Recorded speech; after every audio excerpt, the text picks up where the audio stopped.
السلام عليكم ورحمة الله تعالى وبركاته. مرحبا بكم في فيديو جديد من مراجعة الفرنسية. في هذا الفيديو راح نحكي على زوج حوايج. الحاجة الأولى هي لا فيزي كومونيكاتيف، والحاجة الثانية هي لا سوبجيكتيفيتي. نبدأ بالحاجة الأولى، لا فيزي كومونيكاتيف دو لوتور، الهدف من كتابة النص. على باش الكاتب كتب هذا النص، واش هي الرسالة اللي يحب يمدها لنا هذا الكاتب. هذا السؤال تقريبا يجي دايما في الباك، والإجابة تاعو نصها حفاظة ونصها فهمة تاع النص، وكل نص ولا فيزي كومونيكاتيف تاعو. المرة اللي فاتت في الفيديو اللي فات شرحت لكم وش هو التكست هيستوريك، وش هو التكست ارغيومونتاتيف، وش هو التكست اكزورتاتيف، وقلت لكم باللي شاك تكست عنده لا فيزي تاعو. نشوفوا لا فيزي تاع تكست هيستوريك كي يقول لك كي تقرا النص وتفهموا بلي راه يحكي على حاجه، يعني على حاجه متعلقه بالتاريخ، يكون تكست هيستوريك.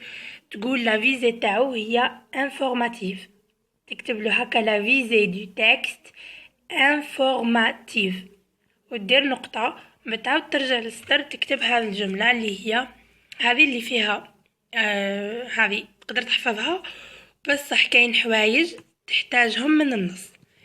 شوفوا تكتبوا له لوتور انفورم ولا دينونس، يعني راهو يعلم. لوتور تكتبوا له انفورم ولا تكتبوا له دينونس. كي دو كوا، نتوما ما تكتبوش كي و دو كوا، تكتبوا لمن راهو موجه الرساله تاعو، و على واش راهي تحكي هذه الرساله. على واش راهي تحكي هذه الرساله هو نفسه لو تام، هو نفسه موضوع النص. يعني هاي بالعربيه الكاتب لوتور يعلم، انفورم من، يعلم من. مثلا يعلم القراء اللي راهم يقراو في النص هذا بماذا، مثلا راهو يعلمهم بموضوع ما. دوك نشوفوا كيما عندنا في المثال هذا.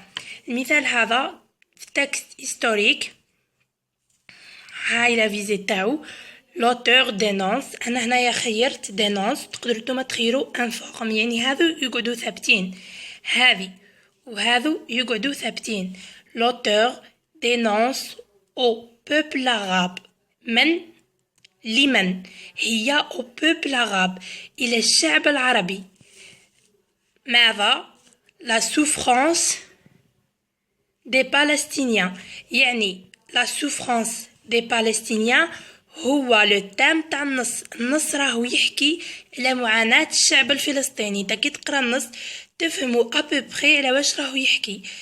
كيما هنا راهو يحكي على معاناة الشعب الفلسطيني، نتايا في لا فيزي تقولو لوتور انفورم لا دينونس. دينونس لمن راهو موجه الرسالة تاعو، راهو موجهها للشعب العربي، راهو او بوبل arabe. واذا ما عرفتش لمن راهو موجه الرسالة تاعو، كاينه هذه اللي هي ستاندار ليكتور، لي ليكتور اللي هما اللي راهم يقراو في النص. تكتبلو لوتور دينونس او lecteur la souffrance des Palestiniens. لا سوفرانس دي بالستينيان، اني ناكد عليكم راهو التام نتاع النص اللي هو موضوع النص. نتمنى تكونوا فهمتوني. ها هي ليكم لوتور انفورم كي، انفورم من راهو موجه الرساله، وش هو الموضوع دو كوا، يعني بماذا راهو يوجه الرساله تاعو. الرساله تاعو هذه وش هي، اللي هي موضوع النص. نروح هذه في التكست هيستوريك، يعني في التكست هيستوريك الكلمات المفتاحية تاعو هي انفورماتيف وهي انفورم لا دينونس. نروحو لو تكست ارغيومونتاتيف اللي هو الديبا. تقول اذا كي تقراو النص وتعرفوه بلي راهو تكست ارغيومونتاتيف، روحو قولولو لا فيزي دو تكست اي ارغيومونتاتيف، ديروا له نقطه ورجعوا للسطر. نفس الحكايه وش هو هنايا في التكست ارغيومونتاتيف، عندنا تكتبوا له لوتور اساي دو كونفانكر ولا اساي دو بيرسوادي، يعني تكتبوا له كونفانكر ولا تكتبوا له بيرسوادي، خير وحده فيهم واحفظوها، اللي هي راهي تعني اقناع. الكاتب راهو يحاول يقنع كي دو كوا هي نفس الحكاية اللي هنايا اللي قلناها في تكست هيستوريك. من كي هي من راهو موجه رسالة تاعو. دو كوا وش هي رسالة تاعو، يعني وش هو التام نتاع هذاك النص. في الارغيومونتاتيف الحوايج اللي تحفظوهم هي ارغيومونتاتيف، وتجيو لهنا تكتبوا هذه تحفظ تقولوا له لوتور اساي دو كونفينكر ولا اساي دو بيرسوادي. خيروا وحده فيهم كيما هنايا تخيروا وحده فيهم، حتى هنايا تخيروا وحده فيهم اللي هي نقصدوا بها اقناع من. تقدروا ديروا ليكتور لي ستاندار اذا ما فهمتوش المن راهو موجه الرساله تاعو، واذا فهمتوا اكتبوا المن، واذا ما فهمتوش كتبوا l'auteur essaye de convaincre ou la persuader au lecteur. وتكملوا كما راح نعطيكم في المثال هذا. عندنا l'auteur essaye de convaincre من les internautes، ناس اللي تستعمل الانترنت. وش راهو يقنعهم que l'utilisation excessive du net les rend plus bêtes، يعني يقصد بها استعمال المفرط للإنترنت يرجعهم أغبياء. هذه هي شرح تاع الجملة. وهذه l'utilisation excessive du net les rend plus bêtes تجيبوها من النص اللي هو التام تاع النص. قلت لكم التام تجيبوه من الفقرة الأولى تاع النص وتقريبا من الجملة الأولى. كيما هنايا لوتور شكون راهي حاب يقنع الناس اللي حابه تستعمل الانترنت. وهنايا راهو لو تام، يعني زوج حوايج مهمين باش تكتبوا لا فيزي. لازم تعرفوا المن راهو موجه الرساله تاعو وش هي الرساله تاعو، والباقي راهو ثابت. convaincre و persuader في l'argumentatif و dénoncer informer في l'historique. نروحوا للتكست اكزورتاتيف اللي هو لابيل. كي يكون تكست اكزورتاتيف قولولو باللي لا فيزي دو تكست اي اكزورتاتيف. هذه تكتبوها ثابته، ديروا نقطه تعاودوا ترجعوا للسطر وتكتبوا هذه ثاني حفاظه كيما قبيل. ترجع لوتور اكزورت ولا ابل، تخيروا وحده فيهم كيما خيرنا من الفوق. تخيروا حتى هنايا لوتور ابل ولا اكزورت. كي هنايا افير كوا ليفعل ماذا. هنايا راح تنادي القراء باش يفعلوا ماذا. لماذا راك تناديهم؟ مش هي الغاية انك تناديهم. هذه هي نفسها لو تام في ثلاثة دايما. هذه هي لو تام وهذه هي شكون راهو يقرأ في النص. نشوفوا المثال. هذه المن راهو يقرأ في النص، وهذه تقعد ثابتة في تكست اكزورتاتيف لا فيزي تقعد ثابتة. ترجعوا للسطر باش تشرحوا لهم زعما تقولوا لهم لوتور اكزورت ولا ابل. خير وحده فيهم من. اذا ما فهمتوش المن راهو موجه الرساله تاعو اكتبوا او ليكتور. افير كوا هو لو تام. هاو المثال. l'auteur appelle le monde entier à refuser la guerre en Irak. الكاتب ينادي الشعب كله le monde entier الناس كامل العالم كله a refusé la guerre en Irak ليرفض الحرب في العراق. refusé la guerre en Irak تلقاوها في التكست في الجملة الأولى في الفقرة الأولى تقريبا في الجملة الأولى، والسور في الفقرة الأولى واللي هي التام موضوع النص. هنايا راهو هو يلمح لكم بلي راهو يحكي مع الناس كامل، وإذا ما عرفتوهاش قولوا او ليكتور. هذه الحاجة الأولى في فلافيزي كومونيكاتيف. نروحو ذكر مازال رانا في لافيزي. نقول لكم اذا مثلا واحد قرا النص وما فهم فيه والو، يعني ما عم بالو النص هذا على من راهو يحكي، عرف برك وش هو نوع النص، ما فهم والو في موضوع النص، ما عم بالوش طول على واه راهو يحكي، وما عم بالوش كامل من راهي موجهه هذه الرساله. وهذا يعني الخيار الثاني اللي حنقوله لكم، يعني من الافضل تجاوبوا بالطريقه الاولى. وهذه الطريقه الثانيه اذا ما فهمتوش طول النص وما عم بالكمش طول على واش راهو يحكي في لو ديبا، يعني في الارغيومونتاتيف. هذه الجمله ثابته للحفظ في اي نص، يعني ستاندار ماهيش متعلقه بموضوع دون اخر، باش هو لازم يكون تكست ارغيومونتاتيف، سينو ما تصلحش. هذه في الديبا تقولوا له visée argumentative pour convaincre et persuader. هاي في le débat تقولوا له visée argumentative pour convaincre et persuader. نتوما كي تقراو النص وتفهموا بلي راهو argumentative وما فهمتوش وش هو الموضوع اكتبوا له هذه. قولوا له la visée argumentative pour convaincre et persuader. في لابيل قولوا إذا كي تقراوه تعرفوا بلي النص راهو نداء.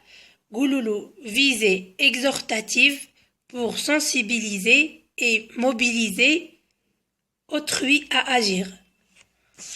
هاي اكتبوها وحفظوها. كي يكون لابيل اكتبوا visée exhortative pour sensibiliser et mobiliser autrui à agir. هي انك لا فيزي تاع لابيل هذه هي احفظوها ولا فيزي تاع الدبا هذه هي احفظوها. وروحوا لا سوبجيكتيفيتي اللي هي الذاتيه. هذا النص يجي هذا السؤال يجي بزاف في النص وعنده اشكال بزاف في الاسئله تاعو اللي يجي بها. قلنا لا سوبجيكتيفيتي هي الذاتيه، يعني اسكو الكاتب هذا اسكو راهو يظهر في النص ولا راهو يشارك في النص ولا يعني هل هو موجود في النص. كي تقراو النص اسكو الكاتب هذا تلقاوه في النص ولا لا يعني راهو ذاتي يحكي بذاتيه ولا يحكي بموضوعيه. هاهم مختلف الاسئله اللي يجيو في الباك هذو كامل عندهم نفس المعنى. اما يقولك l'auteur se manifeste-t-il ولا l'auteur s'implique-t-il ولا l'auteur marque-t-il sa présence ولا l'auteur est-il présent dans le texte. Comme l'auteur se manifeste ولا s'implique ولا marque-t-il sa présence ولا est-il présent dans le texte. هذه كامل عندها نفس المعنى واللي هو اسكو الكاتب راه يظهر في النص.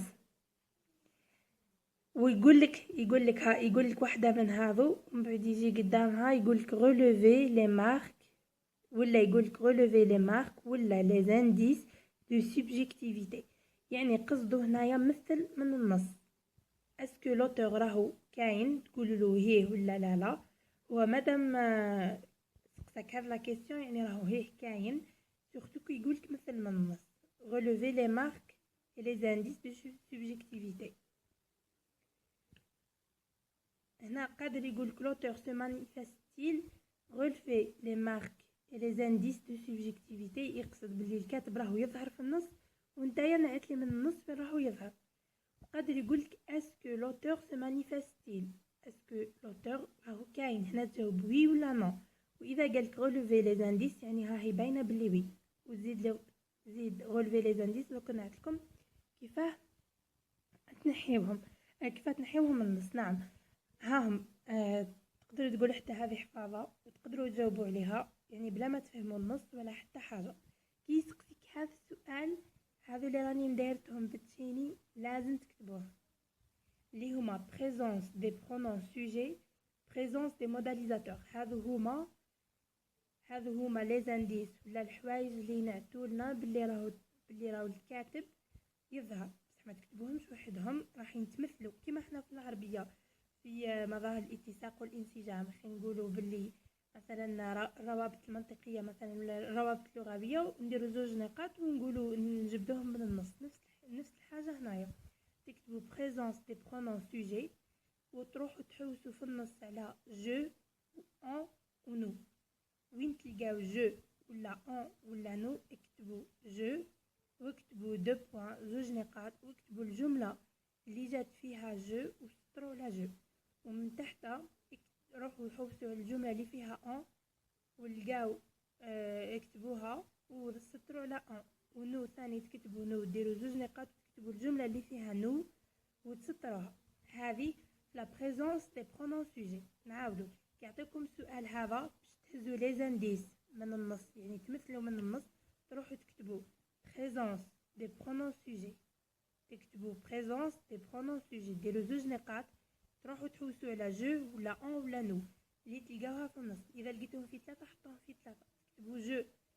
اذا لقيتوا جو تكتبوا جو، تحطوا زوج نقاط، تروحوا تجيبوا الجمله اللي فيها جو من زوج كلمات ثلاثه برك، ماشي الجمله كامل جو، وتسطروا على جو، وتروحوا تحوسوا عليها في النص كي تلقاوها عاودوا كتبوها وسطروا عليها، ونو نفس الحاجه. ومن بعد كي تكملوا من جو و نو يعني راكم كملتوا من بريزونس دي برونون سوجي، تهبطوا لتحت وتكتبوا له بريزونس دي موداليزاتور. هكا يبعد بريزونس دي موداليزاتور، وتكتبوا زوج نقاط. شكون هما لي موداليزاتور؟ لي موداليزاتور هما لي زادجيكتيف، لي زادفيرب، لي فيرب دوبينيون. لي فيرب دوبينيون نعطيهم لكم المره اللي فاتت، اللي ما شافش الفيديو اللي شرحت فيها 3 اسئله درتها من قبل، روحوا شوفوها، وكنت شارحه فيها لي فيرب دوبينيون. اما لي زادجيكتيف راكم كامل تعرفوهم اللي هما الصفات. اما لي زادفيرب دوك نشرح لكم على واش من شكل يجي. نعاودو نرجعو هنا، قلت لكم تكتبوهم هادو اوبليجي تكتبوهم بريزونس دي برونون سوجي، بريزونس دي موداليزاتور، تكتبوهم هكا كلمه بكلمه وديروا زوج نقاط. هنايا شوفوا جو اون نو وين لقيتوها وتخرجوها، وهنايا ما تكتبولوش ادجيكتيف و ادفيرب و فيرب دوبينيون، لا تخرجوهم من النص بلا ما تكتبوا ادجيكتيف وديروا زوج نقاط وتقولوا شي هو، وادفيرب وديروا زوج نقاط، لا تكتبوا برك بريزونس دي موداليزاتور، ديروا زوج نقاط وتروحوا تحوسوا في النص على لي زادجيكتيف ولي زادفيرب تكتبوهم. ما بالشرط تكتبوهم كامل، هو بيقول لك شحال من انديس تهز. هنايا تهز، اذا هزيت هنايا جو، واذا قالك دوز انديس هنا راك هزيت جو، زيد هز هنايا وحده ولا زوج. واذا اذا كنت ماكش متاكد من نفسك، هز منا جو اون وفي 3 وزيد هنايا هز اللي تعرفهم كامل. نروح نشوفوا لي زادفيرب واش هما. لي زادفيرب اني كتبت لكم هنا ام او ان تي، هو جينيرالمون الكلمات اللي نلقاوهم يخلصوا على الاخر ب ام او ان تي، هذوك هما لي زادفيرب. بصح ما كانش غير هذو سور دي زادفيرب، كاين انواع اخرى من لي زادفيرب. هنعطيهم لكم هنايا، هاهم ادفيرب.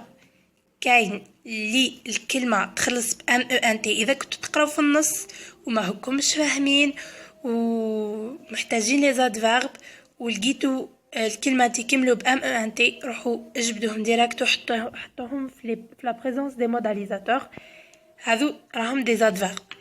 كاين دي زادفيرب دو ليو تاع المكان، كيما حنا عندنا ظرف مكان وظرف زمان، هذو هما هاهو ظرف مكان.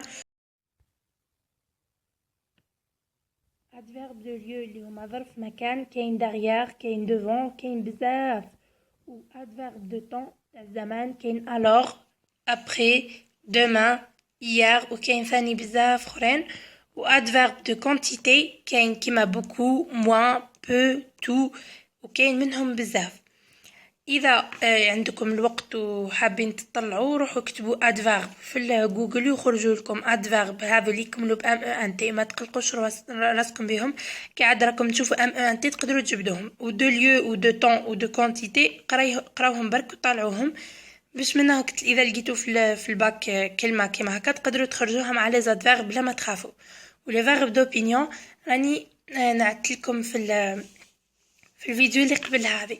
بون نتمنى تكونوا فهمتوني، واذا فهمتوني وعجبوكم لي فيديو هذو ما تنساوش تبارطاجيهم باش الناس اخرين يستفادوا كما استفدتوا نتوما. و بون كوراج في الباك ان شاء الله.